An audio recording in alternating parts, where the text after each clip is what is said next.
So I would like to ask you the question about the surgical gowns, because Yes. now at Saxon University we are doing a project to know how to improve the surgical gowns to make it more sustainable. As you know, the disposable gowns we just use one time and they just burn it, so it's really a lot of waste for money. So my first questions about the surgical gowns is what are your key expectations for a surgical gowns in terms of performance, comfort, and protection? The most important is, I think, comfort and protection. And when I was trained in this hospital lots of years ago, we were used to work with washable gowns, with reusable gowns, Reusable and gowns. yeah, they were actually quite comfortable. They were the let's say the issues about wearing and the feel on your skin and the touch, they were really comfortable. And we made a switch to disposable gowns. Well, there were a lot of reasons for it, but one of them was efficiency and the possibility to work with procedure packs. And procedure packs are packs where not only the gowns, but also all the draping, but also the instruments like glasses and knives and swabs, and is all well packed in one procedure pack. So there was quite a big efficiency gain for us. And then at that time we had to change to a disposable gown, and we were a little bit reluctant in trying to use these because we were afraid that they weren't comfortable and that they would feel like plastic and you would start sweating. And Yeah. but actually they surprised us quite good. We got used to them, and they're pretty lightweight, so when you have to put them on, it's more easy to use reusable because it unfolds itself and it's easier to wear. And the lightweight ones, you have to shake them to make them deploy, and then you can wear them. But the most important things for us is the wearability, the comfort, but also the resistance against fluids. And in some procedures we work with lots of liquids, and we have extra demands on our gowns. So we have gowns, for instance, with extra layers of fluid resistancy to make sure that there is no passing of fluids through the gown. Yeah. And are there specific features that are non-negotiable for your surgeons and operating staff? For example, like the sleeve fit, breathability, as you mentioned, and resistant to tearings or liquid. Yeah, I think one of the big ones is that we cannot allow any fabrics or materials that lose particles. And we are measuring the particles in the air of substances like dust or plastics or latex or whatever. We constantly measure this in our air conditioning systems.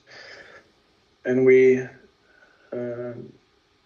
are pretty confident that the materials we use right now don't lose particles. When you, for instance, take raw linen or raw cotton, which hasn't been treated, when you shake it in the OR, we can see our graphics with the particles go sky high, and the air conditioning is quite an efficient system, so it will lower within a few minutes, and then the particles are all gone.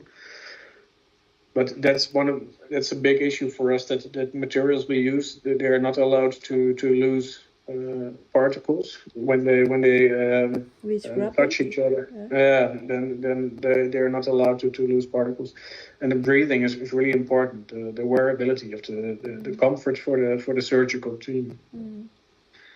And most of the gowns we wear for protection, of course, for the patients, to create a safe and sterile surrounding, but it's also for protection for the team itself. So I think that those are quite severe criteria for us: wearability, not losing any particles, and be safe. for patient, but also for the surgeon or the assistant. How about the liquid resistant, for example, like the stain and blood resistant? Yeah, it's important for us, and I must say the importance is getting a little bit less because most of the surgeries we do are more and more minimal invasive. And minimal invasive means that we use smaller incisions instead of one big one. We make a few small ones, and therefore the blood loss for patients is much less, and therefore the need to resist fluids is also getting less. Of course, there are exceptions like urology or gynecology where we use lots of liquids to make the camera images visible. That's another issue, and also the position the surgeon is in when he's sitting down on a stool or like a chair, a surgical chair. When you sit, the fluids can collect on your lap, and after a while they will go through anyway. So for those procedures we have special gowns with have extra layers with fluid resistant materials. So how many kinds of gowns do you have in the hospital? I can only speak for the surgical department, and I think we right now we've got 3 different types of surgical gowns. For different departments. Yeah, for different procedures. When we work with procedure packs. So, for instance, when we do a cholecystectomy, we've got a standard pack for it with a certain type of gowns which we pre-selected for this procedure. We also have procedure packs for instance, urology, and that's the procedure packs that we have pre-selected the extra gowns with extra protection for fluids. And we also have separate gowns when you need to change a surgeon or add an assistant to a team. We have individually packed gowns, and then of course we can choose which one we select. Okay, thanks. And another question is, so you have just answered the question like how do gowns needs differ between procedures, like short and long surgeries and high fluid and low fluid. Yeah, I think that's the main criteria we base our selection on. And also sometimes, for instance, when the procedure doesn't have to be sterile, but you only need a gown for protection for the team, for instance, when you work with feces or urine, then there are also there are less technical demands on the gowns. It's more just for protection. You could also wear a plastic apron, for instance. And I was so curious, like what is the protocol after surgical gowns has been used? For example, for incineration or special waste handling. Do you know it? Yeah, normally it goes for incineration in a local institute that travels or processes local waste, not only from a hospital but from the entire city. When the gowns or the draping materials are really drained with blood and they're leaking blood and there's lots of blood in these materials, then we have to send them to a certain installation in the Netherlands, in Dordrecht, and it's called Zavin, and that's the only place in the Netherlands that is has the allowance to burn medical waste. And for us as an end user, we have to make the choice: is this waste, let's say, dry enough or not that much contaminated that we can burn it safely local, or do we have to send it far away to this city in the western part of the Netherlands? And I can tell you that approximately 100% of the gowns, the disposable gowns that we have used, are being burned locally. We rarely send materials to Dordrecht. Only when there are patients with known bacteria that are resistant to antibiotics, for instance, then we there is a safety risk, and then we send them to Dordrecht anyway. But normally, all the used materials are being burned locally. So all disposable surgical gowns are burned after use. Yes. Yeah. Okay. Quite a waste. Yes. So are there any departments in the hospital responsible for sorting and the surgical gowns before sending them to burn after use and send it to the company in Dordrecht to treat? Is there anyone to classify it? No, the classification is being done by the surgical team that is performing the procedure. There is not that's the where the decision is made, what treatment is needed to discard the materials. And when we fill our bags with waste in the surgical theater, we bring them to a container on our own department, a large container. All the bags are dropped in there. And from there, they are taken away by a logistics team in our hospital. And they, on their turn, collect all these big containers from the entire hospital. And they bring them to a central point in our in a cargo bay from our hospital, where the materials are being compressed in a container, and from there they are transported to the local incineration company. Okay, thank you. And when we decide that the materials have to go to Dordrecht, this decision is made in the OR, in the surgical theater. Then we change the way we package it. Then we use large plastic containers, which we put the material in. And these containers go a different route by logistics. They're collected separately and then transported to Dordrecht. Yeah. And do you use reusable gowns in the hospital, like from all other departments? Not that I know. The reusable ones we use are the ones that we use for patients that we have to nurse in isolation.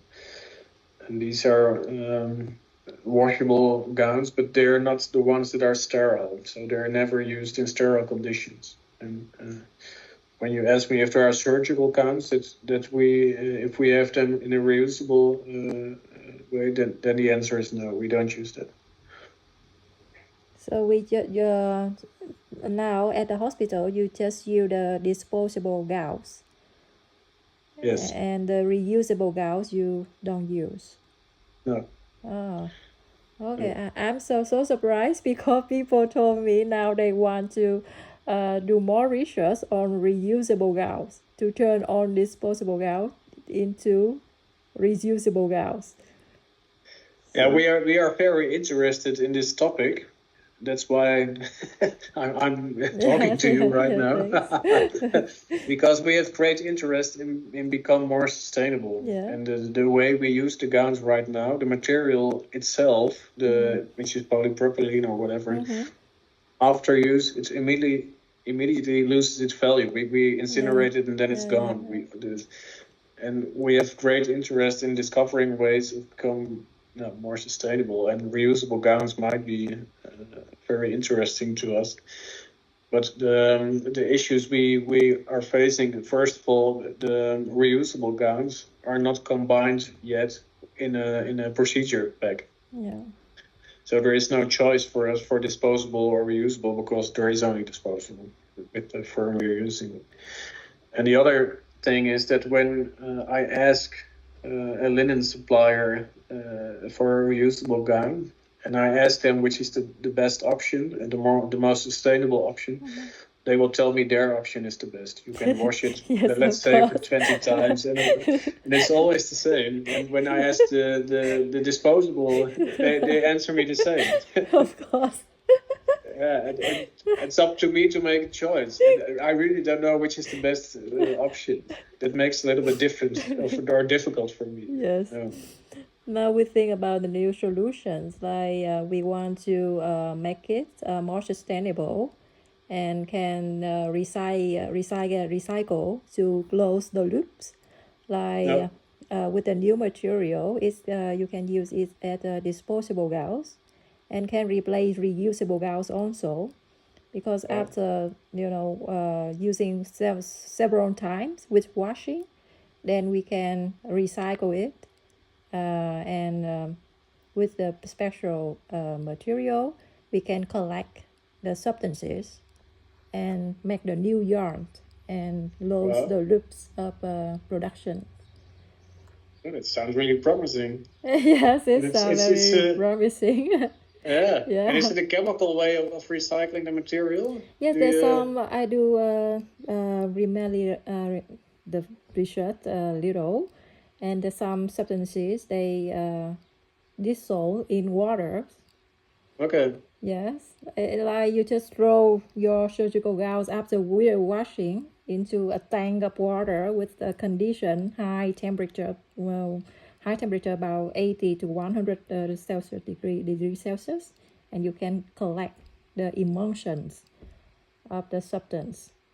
Right. Of course, we also think another substances like chitosan to apply on the surface so that we can prevent the liquid to leak in.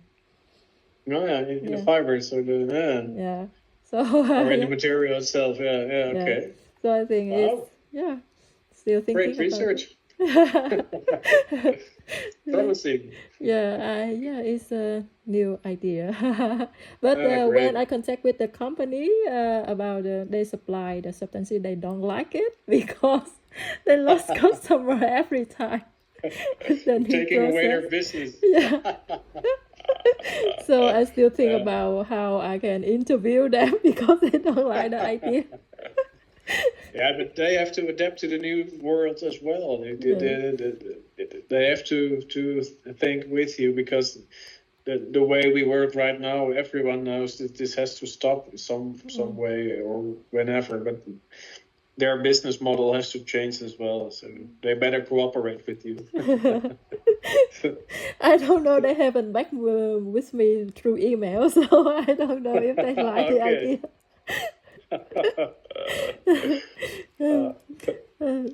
And I would like to ask you about the specific companies or the brands you consistently work with the gao supply. Yeah, the one we are using, I can put it in the chat for you. This. Oh wait, this doesn't work.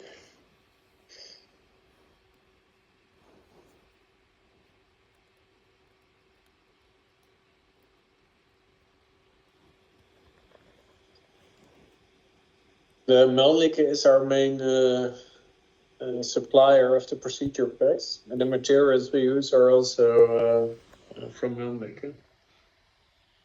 Do you know this firm, Mölnlycke? No, I don't know. My school, they say they have some connections with the company who responsible for the laundry and after use. Yeah. Yeah, the company we use for laundry is Springendahl. It's another firm, but all the disposable materials we use are from Mölnlycke, and obviously they are not being washed because we discard them. But if you are interested, I can get you into contact with people from Mölnlycke. I'm pretty sure they're interested in your research. Mölnlycke is one of the first companies I've had contact with which are seriously interested in developments and other ways of thinking of the how we treat our materials and being more sustainable. Yeah. So if you're interested, I can get you into contact with some people in the Netherlands from Mölnlycke or from Mölnlycke Global. Yeah. That Please, thank probably- you. Yeah. Yeah. Do you want me to arrange that? Yeah, thank you. Okay, Yeah, I will make a note. Yeah.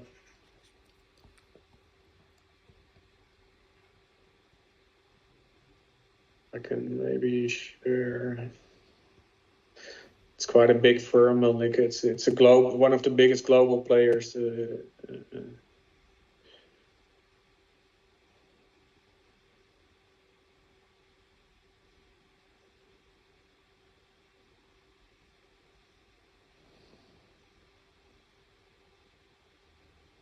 You can find it yourself, but I will just put it in the chat. And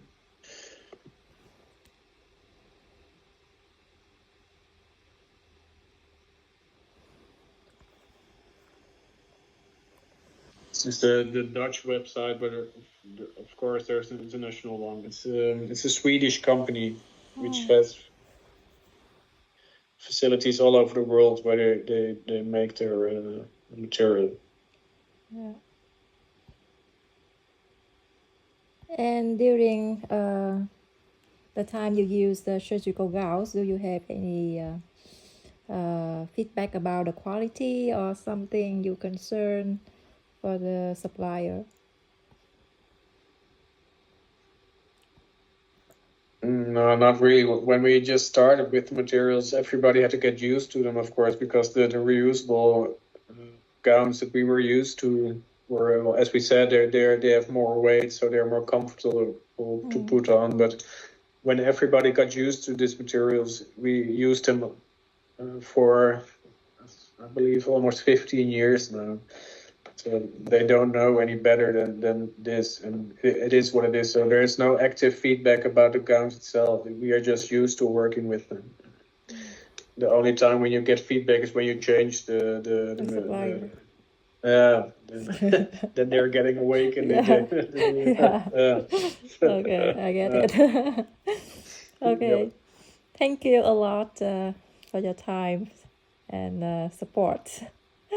You're welcome. Yeah. I hope it helps you a little bit. I will get you into contact with. It will be. I will give you his name already. Jim van den Dop. He is our local sales representative from Mölnlycke, and he can bring you into contact with the sustainability manager of Mölnlycke from the Netherlands, but maybe even global. I think they might be really interesting for you to have a discussion with. Yes, because some of my friends they was busy with their part-time job. They cannot join the interview today. So in case they have some new questions, so may I gather their question and send email to you? Yeah, that's no problem. Yeah. Yes. Or even if I can set up another interview with you later. Everything is all options are open to me. I really am interested in this subject. So yeah. Please feel free to reach out whenever you feel the need to. Yeah, thank you a lot. Thank you a lot. You're welcome. I'm very appreciate. Right. Wish you all the best, Yeah, and maybe you. we'll talk to you later. Yeah. Okay. Have a nice afternoon. Bye-bye. Bye bye. Bye bye.